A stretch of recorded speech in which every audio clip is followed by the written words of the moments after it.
Le damos la bienvenida a Paola de Sousa, que nos había abandonado. Unos días. Días que fueron meses, Pau.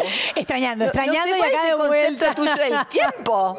Pero ya se pudo criar un guricito, tuvimos familia, cumplimos años, pasó de todo. Ahora renovando con mucha fuerza. Bueno, para muy bien, bienvenida este nuevamente. Muchas gracias. Beneficios de los ejercicios de fuerza en el embarazo.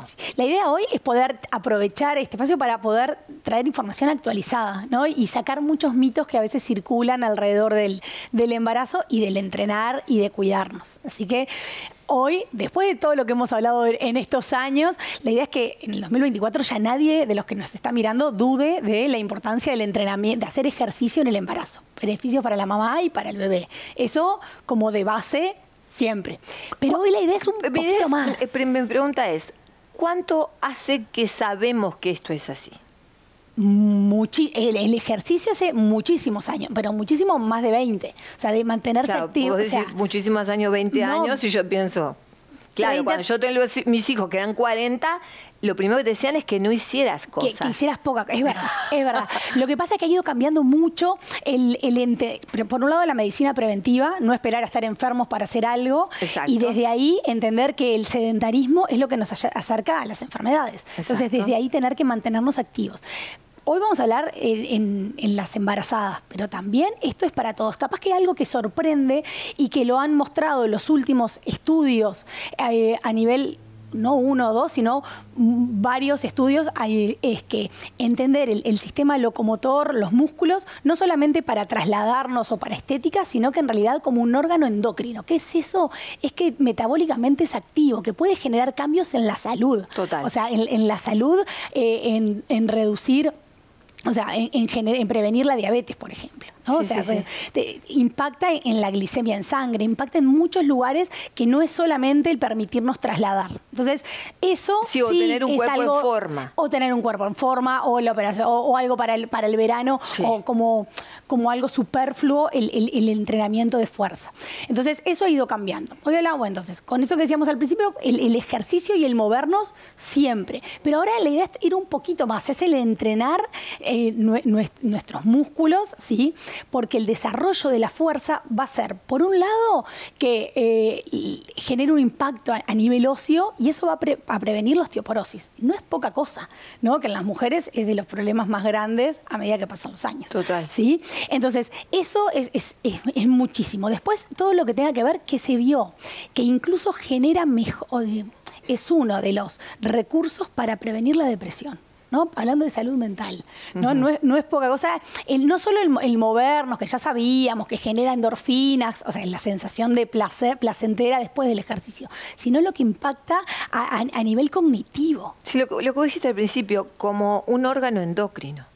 O sea, es como, es muy fuerte y es así. Entonces hay que entenderlo desde ese Y eso lugar. es diferente tal vez al, no voy a entrenar la fuerza, porque capaz que a veces alguien dice, no, yo me muevo, pero si es una persona mayor, tal vez una pesita de 1 kilo es un montón. Pero en realidad, para una persona que joven, sí, que tiene 45, 50, 60 y poco, no es nada. Tenemos que pensar en trabajo y venís de fuerza. Trabajando... Exacto. Comenzamos en forma progresiva y gradual, pero tenemos que pensar que 5 kilos tiene que ser nuestro cotidiano. Claro. ¿Cuánto pesa un bidón de agua? ¿No? Nuestro cotidiano tiene mucho más. Entonces, el entrenar la fuerza va a hacer que nuestro cotidiano sea más fácil, más ágil, que nos sientamos cómodos. Pero además, pensando en impactar a largo plazo. ¿Cómo queremos vivir nuestros últimos años? Nuestros próximos años. Queremos, ¿no? Esto de poder ser independientes, de salir a dar una vuelta solos, de poder movernos, hace la diferencia. Sí. Eso lo preparamos desde ahora, ¿no? Entonces, es importante. Y el embarazo no es la excepción, ¿sí? Sin duda que tenemos que adaptar el ejercicio, pero sabiendo, por un lado, que el ejercicio no le hace mal al bebé, sino que todo lo contrario, que va a generar beneficios no solo a la mamá, sino que al bebé. Porque haciendo ejercicio el primer trimestre, que eso sí es algo que tal vez 2018 se puso como en el tapete mundial del primer trimestre hacer ejercicio en las mujeres sedentarias. En las que no son sedentarias, muchos más años, pero las sedentarias, desde el 2019 se habla de hacer hacer ejercicio el primer trimestre, ese trimestre que le tenemos tanto miedo, ¿no? Y descartó la posibilidad de asociar los abortos espontáneos con el ejercicio físico. ¿Sí? Claro, Eso es algo que se daba. Estaba muy unido. Exacto. Entonces eso es lo que pasa, es como que hay que erradicar esa idea porque, o sea, como mamás y como abuelas de las chicas que están siendo embarazadas ahora, decís, no, pero a mí me decían que hasta los 3 meses un poco más que estabas postrada porque no te muevas porque estás embarazada. Exacto. Y eso es científicamente no. Que no, incluso si soy sedentaria. O sea, aumenta la cantidad de capilares en la placenta. Eso es un beneficio para la mamá y para el bebé. Claro. ¿Sí? En ese primer trimestre. Entonces, sí adaptarlo. También hay que entender que a veces nos pasa a algunas mujeres que están más cansadas, que tienen mucho sueño. Bueno, eso sí, permitirte un ratito de escuchar tu cuerpo, de descansar. Pero si me siento cómoda, ¿por qué no hacer ejercicio? ¿Por qué no movernos? Si con lo que nos cuesta a toda la población, a todos los que están en casa, generar un espacio para hacer ejercicio, ¿por qué dejar de hacerlo? Claro. Adaptarlo sí, pero no dejar de hacerlo, ¿sí? Pasó el primer trimestre, seguramente ya tengo más energía, ya no estoy teniendo náuseas, ya me estoy sintiendo mucho más vital. El segundo trimestre tiene eso. Exacto, aprovechémoslo. ¿Sí? Aprovechemos a movernos. Estamos al final del embarazo también, porque, por ejemplo, hay ejercicios, al final charlamos de algunos ejercicios de fuerza que podemos hacer, pero, por ejemplo, las sentadillas, ¿sí? Es un lindo ejercicio que trabaja glúteos, que trabaja piernas, que nos va a dar movilidad para a nivel de la pelvis, de la cadera, como mayor apertura. Entonces, eso es un muy lindo ejercicio. ¿Hay una única forma de hacer sentadillas? No. Podemos hacer sentadillas solas, agarradas del pestillo de la puerta, entonces nos va a ayudar y nos va a dar seguridad. Lo podemos hacer agarrada, ahí sería una variante de un TRX, esas cuerdas, ¿sí? Que tal vez lo hacen algunas en el gimnasio. Lo puedo hacer saliendo de una silla, de un sillón, para una persona más grande. Lo puedo hacer con una pelota de pilates de las grandotas en la pared. Entonces lo apoyo en la espalda y mientras que subo y bajo, no solo estoy trabajando a nivel muscular fuerza, sino que le estoy haciendo un masajito a mi espalda. Eso para las embarazadas es divino. Entonces lo puedo hacer siempre. Podemos adaptarlo siempre. Puede ser una estocada. Entonces, y ahí después vamos a jugar un poquitito a cuidar el suelo pélvico. Pero eso no significa que el trabajar la fuerza vaya a recargar el suelo pélvico. Si aprendemos a exhalar en el esfuerzo, puede ser un tip para anotárselo, ¿no? Inhalo, costillas a los costados y cuando es el momento de mayor esfuerzo, en el caso de una sentadilla, cuando me levanto, exhalar. Al exhalar estoy reduciendo la presión intraabdominal y sacándole peso a ese suelo pélvico. Entonces claro, eso va a estar bueno. Exhalar en el esfuerzo es como con flúor. Con flúor fundamental. Exacto. Y eso lo puedo trasladar a otros grupos musculares, a la vida, a levantar las bolsas del súper en ese momento. Entonces, eso nos va a servir para prevenir la incontinencia urinaria de esfuerzo, ¿sí? Para trabajar la diástasis. Entonces, no tenerle miedo al trabajo de fuerza. Incluso algunas mamás que ya venían trabajando, o sea, algunas mujeres que previo al embarazo venían yendo al gimnasio y tal vez trabajando con barras, con peso, ¿sí? También lo podemos hacer. Vamos a reducir el peso, vamos a esto de gestionar las fuerzas, de activar el suelo pélvico. Claro, ¿qué es lo que a veces nos sucede? No conozco, nunca escuché hablar del suelo pélvico. ¿Qué es eso? Periné, suelo pélvico. Entonces ahí nos toca, primero, sentadas, acostadas, buscar ese registro en forma aislada de contraigo estos músculos, sí, que ya hemos charlado, que van alrededor de la uretra, vagina y ano, y después de que ahora sí, estoy sentada así, y lo puedo hacer en el Omnius y lo puedo registrar. Ahora pasó la siguiente dificultad, al siguiente nivel de activar el suelo pélvico y el trabajo de sentadilla. Sumar el ejercicio. Sumar el ejercicio. Entonces, esa es la forma de hacerlo cuidado, pero no quedarnos con miedo de no voy a trabajar la fuerza y solo tengo que hacer cosas que impliquen meditar. ¿No? O sea, claro, es importante un ratito de conectar con nuestro cuerpo, buscar algo específico para embarazadas porque nos va, dentro del mismo horario, nos va a generar un espacio o debería generar un trabajo aeróbico, de fuerza, de movilidad, de prevenir o aliviar algunas molestias y un ratito de una vuelta a la calma, de conectar con el bebé, de generar recursos y fortalezas para el trabajo de parto. Pero no quedarnos con que solamente tengo que estar en un estado zen, porque si no nos termina sucediendo en la práctica que hay mujeres que te dicen, no, lo dejo voy a hacer las que no hacen nada, ¿sí? O solamente hacen algo de respiración.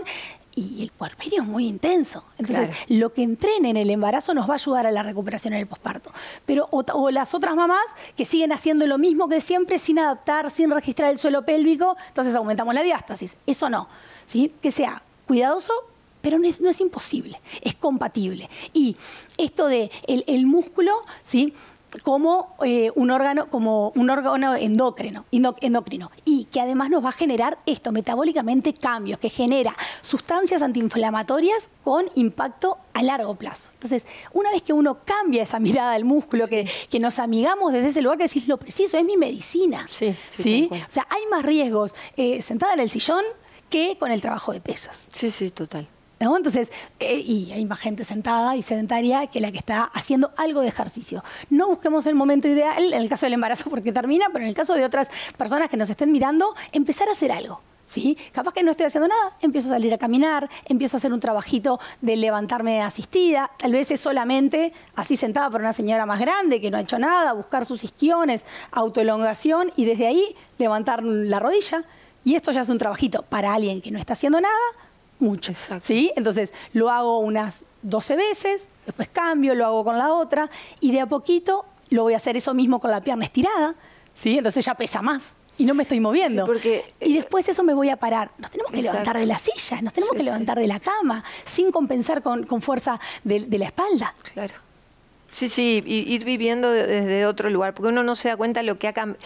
Lo vertiginoso que ha sido, lo vertiginoso que ha sido el cambio de pensar cómo vivíamos, cómo adaptábamos la vida. O sea, teníamos las plantas. Yo me acuerdo de mis abuelas viejitas, plantando. O sea, agachadas, yendo, viniendo, con los baldes, con esto y con lo otro. Entonces, no había que tener un horario para el gimnasio. Vivían haciendo gimnasia porque éramos mucho más activos. Entonces, la vida ha cambiado demasiado. Eso. Hoy, si yo no pienso en un horario para hacer ejercicio en las personas mayores, en el embarazo o en los niños, si no pensamos en cuándo lo llevo al club, a la plaza, algo se pasa Antes dentro. Los niños vivían en la vereda jugando, en bicicleta, patineta, subiéndonos a los árboles, hacíamos de todo. Te llamaban para entrar a merendar. Entonces, eso hoy, ojalá lo pudiéramos cambiar, pero es una realidad que no lo estamos pudiendo hacer. Entonces, es necesario planificar un espacio. Quedémonos con que la OMS, la Organización Mundial de la Salud, dice, eso que hablábamos hace muchos años, hace más de 20, que las mujeres embarazadas deberían hacer como mínimo 150 minutos de actividad física semanal. Claro. Eso es las 2 horas de la clase de gimnasia más media horita de algo. Por otro poquito o más. Separadito en puchitos, en pedacitos. Totalmente. Pero hay que hacer eso, no es el máximo, eso es el mínimo. Claro. Para que sea salud, para la mamá y para el bebé, para llegar ágil al nacimiento, para favorecer la recuperación en el posparto, para no tener diabetes gestacional, para que no te duela todo el cuerpo, para prepararte para un parto. Y después para el gurisito que camina y anda trepando. Y que después crece. Así como abuelas también. Exacto, Gracias, para poder disfrutarlo de ellos. Obvio, totalmente. Así que bueno, nada, gracias Lourdes a vos. Un placer tenerte. Como siempre. Bueno, nosotros continuamos.